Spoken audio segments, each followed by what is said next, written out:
Hi everyone, it's Trace Face. It's my first day really being able to rock on the porch and just enjoy this beautiful weather today. And we finally have good weather and I hope it stays like this. We're about to get some pretty bad storms coming up, but today was gorgeous.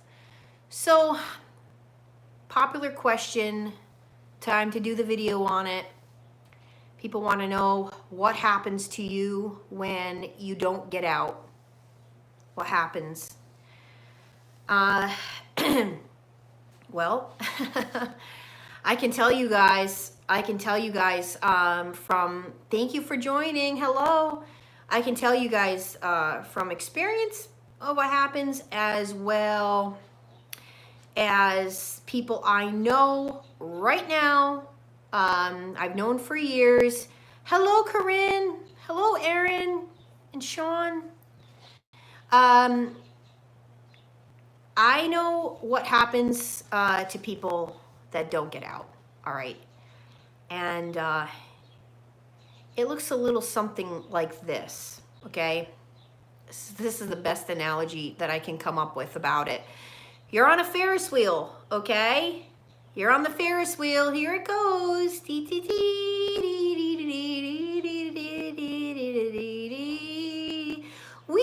the Ferris wheel. Wee!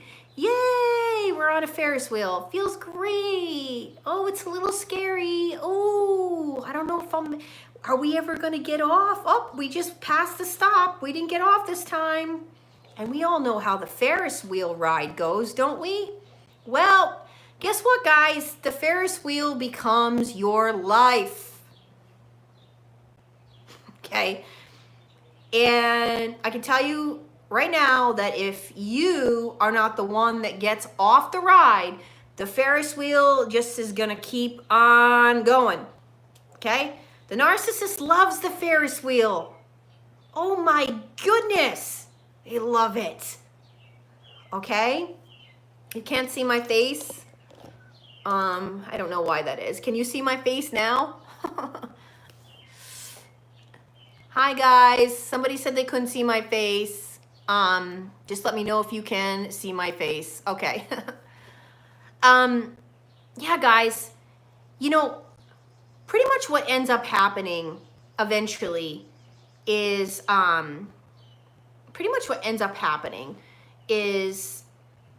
you're going to have to learn, if you decide to stay with them, okay, you're going to have to learn how to basically live your own life. You basically are going to be going out there, hanging out with your own friends, doing your own thing, basically having a roommate. That's, if you decide to stay with the narcissist, yeah, you know what? I've tried to turn the screen. I don't know what the heck is wrong with my phone. And I tried to turn the screen before and it just, it doesn't go. It just is recording me sideways. So I don't know what's going on. But basically, yeah, if you guys decide that you're going to live and stay with the narcissist, I don't know what you're saying. Can you guys see me okay? Just let me know that you can see me okay. Okay. All right. So if you guys decide that you want to stay, all right, basically, and survive, that's the life you're gonna have if you want to survive. It doesn't get any better than the life that they have shown you. It doesn't get any better. The life that they showed you is what you're going to get over and over and over and over again until you really have lost who it is you are at the core. That's the most scary part about these people, you guys, is you lose your identity. You lose your identity the longer you stay. And then you got to work that much harder to really trying to get it back. So I will never, Okay, you're never going to hear me say, when I discover that you guys are with a abusive, you are in an abusive relationship, okay?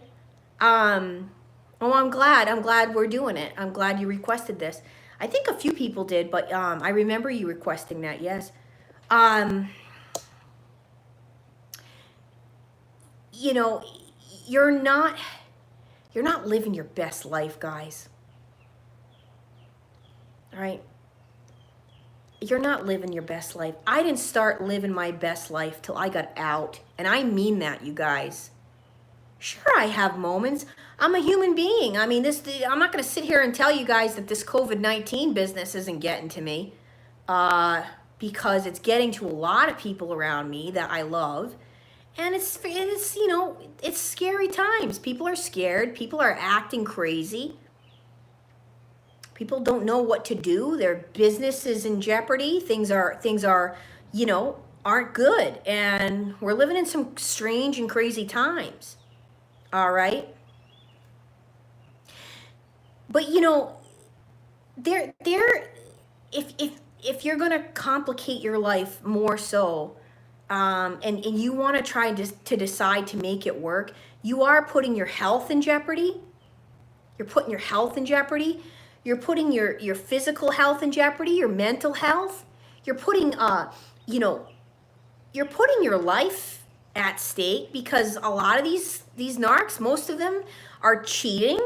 They're not adhering to social distancing. All right? They don't care about that. They don't care if they bring you home COVID-19. I mean, whatever. I don't even want to get into the COVID-19 stuff tonight. I really don't. I can't even sign on to social media right now, because I can't even deal. But I worry about you guys. Okay, I worry about what you're going through, and I just helped 4 people this month. I'm working on 2 more cases. I got 4 people this month. They helped move.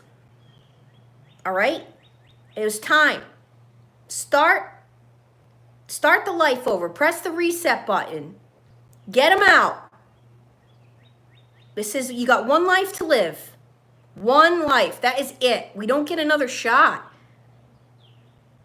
It's not worth it. You're putting your spiritual health at stake, your physical health. You're putting everything at stake. And I don't know if you guys can hear that right now, but there's like 4 hawks right now, all making a lot of noise. And anytime I see a hawk, it's very symbolic to me. And I hadn't seen them, and I can't even tell you how long. So it was really cool. I was sitting out in the sun today, and I saw them, and they're still back out there talking right now. So when I see them, it says to me, I've seen them since I was in high school, when something very significant happened to me. And when I see or hear them, it says, it's this big thing that comes in my head that says, you're on the right track. You're on the right track. So anyways, guys, if you are feeling like you don't have options, you're feeling stuck, you're feeling trapped, I'm here tonight to tell you that each and every one of you has options. Some of them you don't realize that you have. Right? And that's why it's important to try and get yourself the help that you deserve to figuring out. Sometimes it takes that brainstorming with someone else to, you know, I helped map out these people's plan, their strategy, their exit plan. So it wasn't overwhelming. So it wasn't just like all, you know, staring them out of, you know, in the face and trying to tell them, okay, there are certain scenarios that you guys might be in that are going to require more assistance than others, or possibly emergency assistance. But you know what? It's worth doing things like this to getting out. Okay? And you can't let them in on what you're doing, guys. They cannot know about your plan. They are not going to know about your plan. That is not what you do. You don't go and tell the narcissist that, Hey, I'm all done. I'm out of here. Because that's very dangerous and you're putting yourself at risk. You don't do things like that. I know what to do. I know what not to do. All right, but people wanted to know what happens when you don't get out. Well, it does a number. It does a number to you. And you know what? You want to know what, you guys? I just told somebody this week that I was working with. The people I'm working with, and I mean this, the people that I am coaching and I've been working with now for a year and a half. Some I've been working with for months. Some just signed up this week. Every single one of you are strong individuals. I haven't had one person I've worked with that's just like this, like, little mousy, and just I don't know. Should I do that? Or you guys are all rock stars. You guys are all really strong people. You guys know the difference between right and wrong. And you're very intelligent. All of you. This community, honestly, is like the most intelligent people I've ever had the pleasure of getting to know. And so what I'm trying to say is, don't forget that. All right? A lot of you forgot that about yourselves. You forgot that you're a warrior. You have a warrior spirit. You forgot that that's why you were targeted to begin with. And don't lose sight of who you are. You guys are beautiful people inside and out. And it's time to live your best life. And yes, you can. Yes, you can move during COVID-19. I just help people move from 5 states away. Right? Thousands and thousands of miles away. Getting the heck out. All done. Out of here. Out of here. All set. All set with the Caca Baloney show. I'm all set living in your fun house. Okay? It's time to get out, start fresh, live your best life. And I'm going to tell you right now, once you make that step, it's like the doors all start opening. They all start to open. Okay? Connections start happening. Things just start happening for you. But you got to get that toxic energy out, that negative energy out. And listen, if you do decide you're going to stay with the narc and you're going to try and narc it out, you're going to try to narc it through.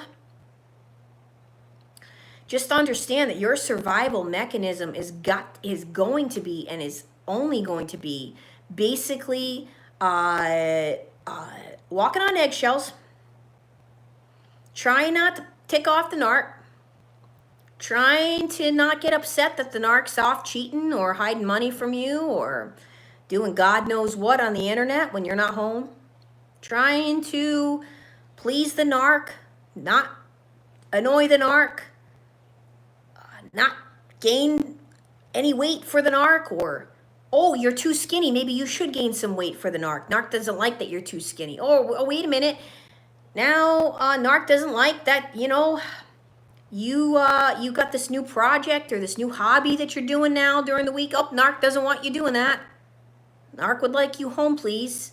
Oh, narc doesn't want you to go spend time with your family and friends. Narc would like you isolated. He doesn't like your family and friends. He doesn't like it. She doesn't like it. Oh, narc notices you're spending more time taking care of yourself. What's going on? You must be having an affair, having someone on the side. Oh, you're never ever gonna win. You're never gonna win. Yeah, you might as well. You might as well just,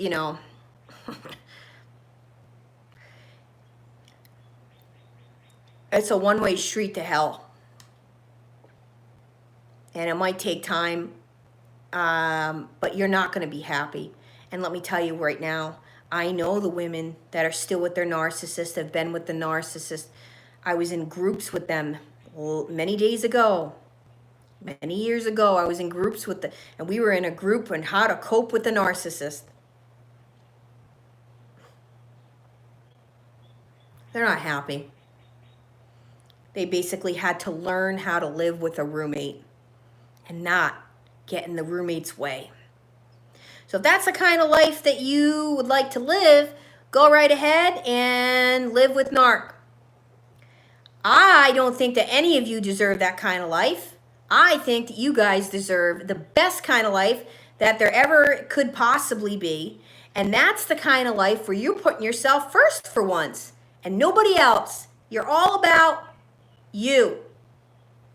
And not in a narc way. In a self-respecting kind of way, in a pride kind of way. You know, having pride that says, I don't deserve abuse. And swallowing your pride that, okay, you want to go off and do these rotten things? Well, you're not going to have me in your life, Buster. That's the way it's got to be. All right?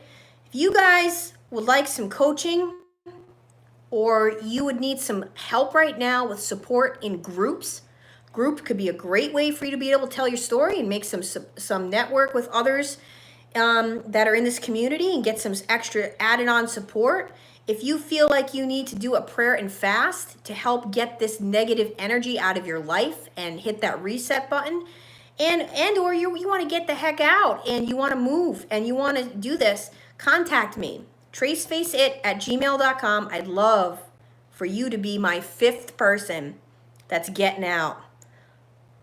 I will leave it open to some questions. And yes, just email me. And I'll give you all the information about the groups and coaching and whatever else it is that's going on with the channel. I do need to get a Patreon set up. I know that. Do you guys have any questions?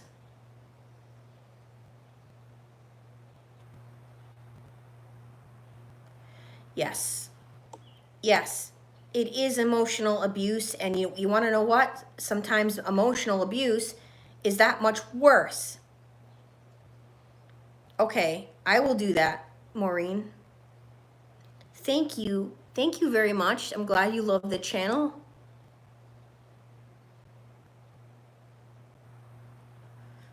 I don't know what you guys are talking about, but I see that you guys are helping one another, which is awesome. How long before you felt over your ex? You know, that's a good question. And Jenny wants to know, how long have I been healing? So that question came in stages of when I was over him. I tried to leave him several times. For those of you that have been following my channel, there was more than one in my life. And this very last one was the most evil of them all, for certain. But I would say by like the 3rd time I tried to leave him, what ends up happening, and I talk about this in my sessions with people, what ends up happening is your intelligence and your logic basically take over feelings and emotions at that point. Everybody has a breaking point, okay? And I finally had my breaking point. And honestly, there's a reason in this community, I say this all the time, that the community always says no contact, no contact, no contact. If you have lines of communication open with them, all right, it's going to keep pulling you into their vortex continuously. You cannot have that. If you're ever going to heal and move on and look at them different, you can't be connected to them in any way, shape, or form. And I mean it. I mean not looking on their social media and not having not having access to your cell phone number, not having access to email you, not having access to maybe even not knowing where you live. This is how it's all going to go away. But had I kept those lines of communication open with him, I probably would still be pulled back into the vortex, because they're good at it. And they're evil. It's an evil operation designed to get you to fall and fall for the tricks and the trickery. Always tricks. So when I made up my mind that I was gonna work from the brain instead of the heart, it was deal done. Done deal, over. And what came after that for the next 6 months into the next year, you do not see them the same. Okay, something literally, like, you see them for who they are. The glasses came off. They are who they are, and you see them now that way. And if a picture even comes and surfaces, you see their evil eyes. You see it. Their beady, evil eyes, meant to hurt and harm people. It's what they do. They like to hurt and harm people. So, especially these real malignant ones, and they are the Antichrist. They are. How do I deal with the flashbacks from narcissistic abuse? It's interesting. No matter how long it's been, you will get flashbacks. Okay, they come, and they come on hard. This morning I had one that shocked me that I forgot about. I can't even believe that I forgot that this was said. And I'm literally in my bathroom, like, I'm in my bathroom wiping when this when this flashback came. But it's an awful one, and I can't even believe that I forgot about it, and it just came running into my head. And I think sometimes these memories are so bad, and maybe the wiping like reminded me of him. I don't know, probably. Yeah, But anyway, I recalled him literally when I knew that my meme, who had dementia, when he came into my life, her dementia began. She was not really my meme anymore. I recall talking about how I can't believe she's going to be gone, and I'm so sorry that she's ill, and I'm sad, and he literally, I will never forget this. He looked at me, and I can't believe I did for the last 3 years, but it popped back in my head this morning. He literally looked at me and said, "Well, what did she ever do with her life? What did she ever accomplish in her lifetime? She didn't work hard towards anything." And I literally looked at him. My mouth dropped. And I'm telling you, my mouth dropped. And I said, "How dare you? How dare you talk about the woman that raised me?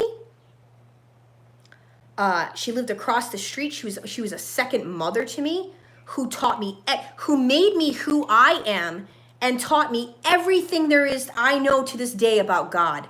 How dare you? How dare you say something so horrible and horrific? You knew her when she had Alzheimer's. You didn't even know her. You didn't even take a minute to get to know who my meme was. And that's what you say? Where she's dying? Evil. Evil. Yeah.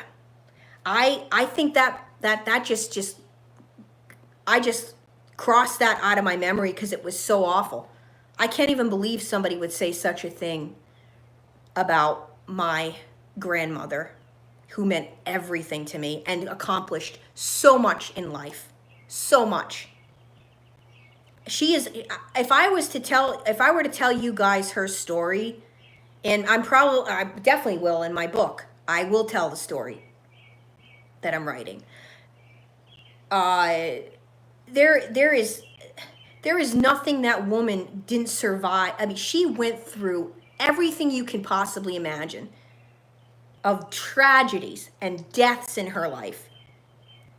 And that woman taught me who God is, who Jesus is. And you know what? So yes, the flashbacks unfortunately come and go, but you want to know what happens with the flashbacks, guys, is as time further goes on, you distance yourself from the abuser. The flashbacks literally become your understanding of who they really are at their core. It's no longer masked. It's no longer masquerade with a but they were nice this time and that time, and they gave you little crumbs of whatever. A lot of them are charming. They try to get you to just hop to march to the beat of their drum by like throwing you little crumbs of humor here and there. Oh, I'll give her a good time tonight, or him a good time tonight, and then it's always followed by more misery and hell. So that's what's going to happen with your flashbacks, is the reality of what you were dealing with and who you were dealing with. The fact that that was really a demon from hell is going to be your flashbacks realization, that you're just kind of like, wow, whew. So I hope that answers your question in terms of, how that is going to go for you. The other thing I want to make mention of to all you guys when you do get the flashbacks, this is something that really helps, is you literally need to tell your mind, hey mind, you know what? I already lived through that.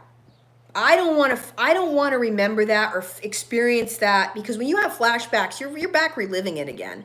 You really need, when the thought enters your mind, you really need to be like, nope, not doing that, not reliving it, that was then, this is now. I'm going forward and not backwards. And that's really going to help you to stop having them. Also, I talk about saying prayers before you go to bed, because a lot of times you're having flashbacks because you are literally you're having dreams that are coming from your subconscious, and that's driving these memories that go on throughout the day. So you need to pray. You need to pray. And absolutely, Heather, get all the crap out of your house. Absolutely. No objects whatsoever that are going to remind you of them, because it's bad energy. It's bad. If it came from them, if it was worn on them, if it was part of your false wedding, your any of the tricks, and anything that has to do with them, even the bed, get it out. Get it out of there. It's not good. Start from scratch. Throw it out. But that all does help. So I hope this helps you guys. Thank you so much for being a part of my channel and being a part of this journey with me. As always, you know where to find me, tracefaceit@gmail.com. And I will definitely go over my rates with you, my groups coming up, and anything else that you'd like to know in terms of my other services I have besides YouTube, which is the free services. And I just appreciate all of you, and I look forward to working with many of you that have signed up recently. And yeah, this is going to be a good year, you guys. Don't let any of this other nonsense make you stand in fear and make you feel like you're alone, because you're not alone. We are all in this together. We are. And we're going to get through all that's coming, all the triggers, all these things that, that this COVID-19 is kicking in with people. You do have options. Don't forget that, okay? And you do not have to live with an abuser, and you are not designed by God to be living amongst abuse. I am Trace Face. It's time we all face the truth together.